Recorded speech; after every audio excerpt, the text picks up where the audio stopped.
when I go into a poll, after people hear what I'm saying, I do really well if people think I'm running. Now, one thing is nobody thinks I'm running. Right. You think I'm running, right? Actually, I thought you were running last time, and I do believe that there's some announcements coming. My gut tells me there's an announcement coming in May and June that you're in. Okay, let's see what happens. Mitt Romney, he blew it. He choked. Something happened to him. That's an election that should have been won. You think you could have won it? I would have won it. And frankly, I'm disappointed because I would have done it and I would have won it. So that was our first a month before. Yeah, celebrity stroll, walking the streets. That was 18 months ago. 17 months ago, that's when he came down the escalator. You were an oracle. You called it. Yesterday, I was talking to one of our friends who works here who's way smarter than me, maybe smarter than you, and he's like, oh, I bet Brian Kilmeade. And I was like, who do you think understands America better, you or Brian Kilmeade? Right? And it turns out you did. Right. There you go. In a way, because this guy said this thing's been over for months. Yes. Really? How do you know that? I said every one of these states is within the margin of error. The pollsters are admitting to you they're not positive. Why can't it go in one direction? You turned out to be right, and really the only one. I mean, there are people in my neighborhood in Northwest D.C. who have no idea Donald Trump has got elected president. They're going to freak out when they wake up. Tucker, how did it happen? It happened because we didn't understand the country we preside over. And by we, not just the political class in D.C., but anybody with authority or money in the United States who just didn't understand the country and, by the way, didn't care to.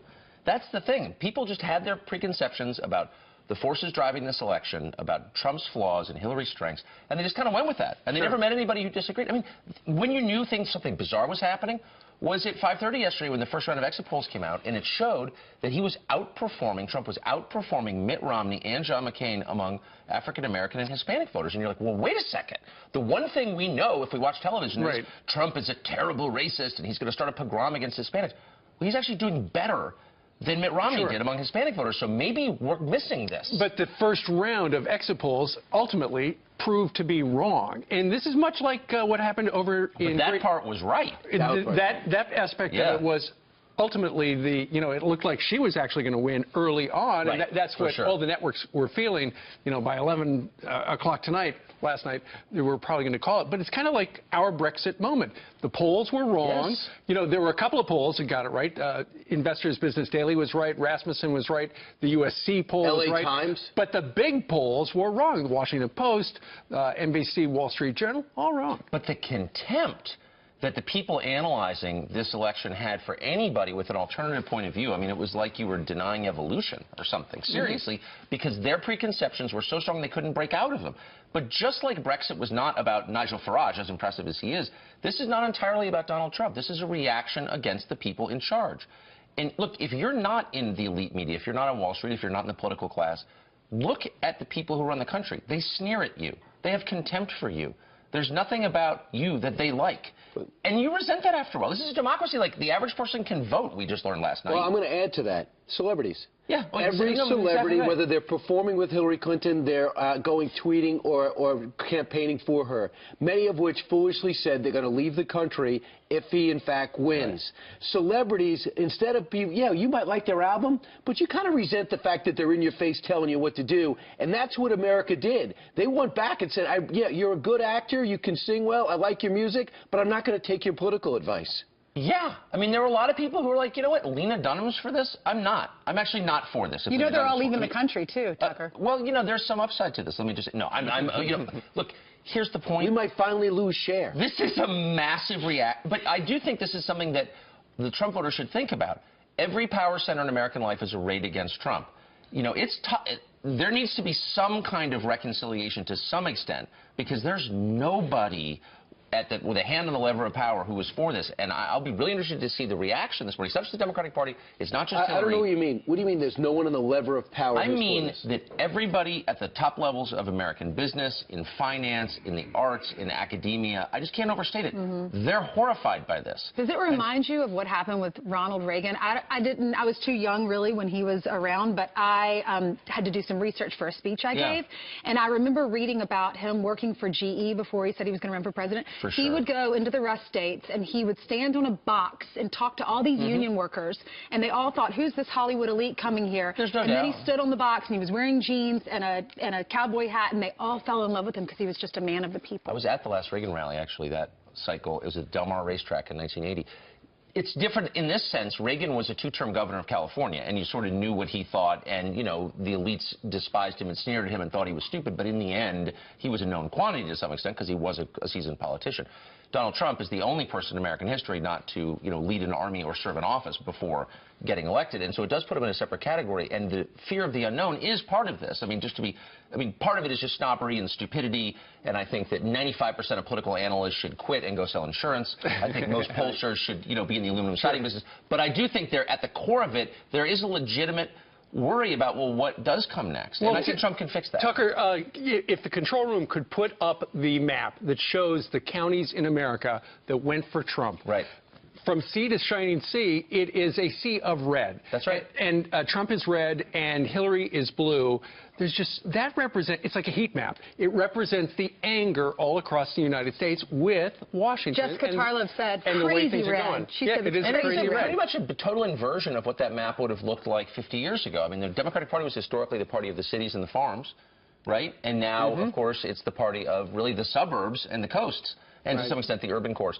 But everything else is Republican. This is a real challenge. Last night in the exit polling, and I think this is true, 97% of people who voted for Hillary Clinton described Donald Trump as scary. And 94% of people who voted for Trump described Hillary as scary. So there really is a real divide here. One of my neighbors just called me last night and said, I'm selling my house. Well, this what? I'm down. Because of this? Right. I think Northwest D.C. is going to look, Northwest D.C. is about the business of government. It's about lobbying, of course. It's about, you know, elected office. It's about working in the agencies. Well, why are they selling their house? Where are they going to go? I'm just saying the emotional reaction is overwhelming. Right. They know that Trump is a threat to them, to their monopoly on power, and they're really upset. A lot of people moving out because you're getting your own show in Washington. Let's be honest, Tucker.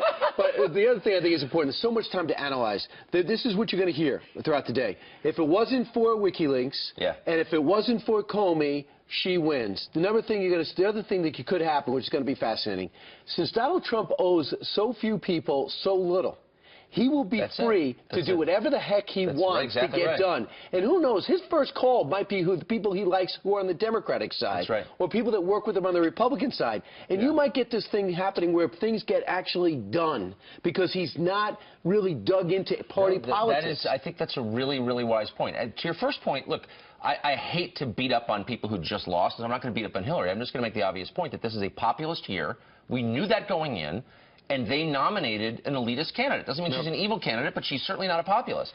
And they did it because the elites in their party rigged the system. That's what parties exist to do, to rig systems. And they succeeded. The Republicans tried to rig the Republican system, nominating process, and they failed. And Donald Trump became the nominee. They didn't try to rig it. I think they left it really level, and that forced 17 people to think they actually thought that Jim Bush raised $125 million before it even started as a way of saying to everyone else, you'd be insane to jump in. But Reince didn't give him that money. No, that's true. Reince is going to be joining us 50 minutes from right now. By the way, in the last 1 minute's worth of soundbiting, we just received word that Hillary Clinton currently is leading with the popular vote.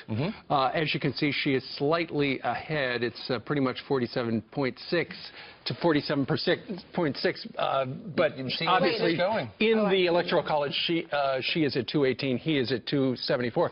Ultimately, if she wins the popular vote, you know, many on the left are going to say, look, she actually won. Well, but, just take a look at that. Everything is the opposite of what you expected. You expected Hillary to win. You expected Trump to contest the outcome and say it's not legitimate. But actually, it's very likely, certainly possible. She didn't go out last night and address her supporters. Is that bad? She didn't. Well, it's sad because clearly she couldn't face it, right? But it's also bad because you need symbolically, it's a ritual, and you need to go through closure. I lost. Look at me. I lost. The country needs that, and I hope she will do that. Tucker, I couldn't help but think about her staff, though, because you don't ever want anyone to lose their job. What are they all going to do now? Is it easy for them all to get another job in Washington? You know, that's a great question. I mean, again, the business of Washington is influencing the tax code primarily, but basically influencing the working of government for the benefit of people, and we get rich doing it. And will that continue to the degree it has? Probably not. Lobbyists are weeping this morning. I'm not joking. But by the way, Ainsley, keep in mind, as President Obama told us 8 years ago, elections have consequences. Yeah. So there you go. Have to look at the rest This one of has big consequences. The consequence for you being on this couch is you have wound up, as Brian mentioned earlier, with a brand new show. It's going to start Monday night. It's called Tucker Carlson Tonight. What will we talk about? It's like, we'll be in D.C. I'll be the only person left in the city. Yeah, because you've always been at a loss for words, right? All right.